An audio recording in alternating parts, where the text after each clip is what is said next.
মুখের কথা সামান্য কোনো জিনিস নয়। কথার আঘাতে মানুষের গন্তব্য বদলায়।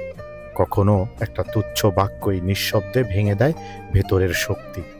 যে মানুষটা একসময় স্বপ্ন নিয়ে হাঁটত, সেই হঠাৎ থেমে যায় অচেনা এক মোড়ে।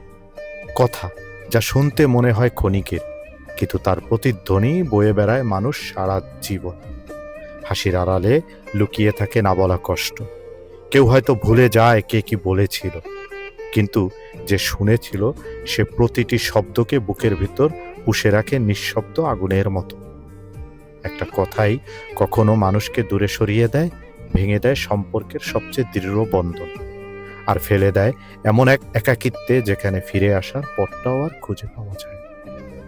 তাই কথা বলার আগে একটু থেমে যাও, কারণ শব্দের আঘাত রক্ত ঝরায় না, তবুও মানুষকে ভেতর থেকে মেরে ফেলে, ধীরে ধীরে নীরবে, চিরতরে।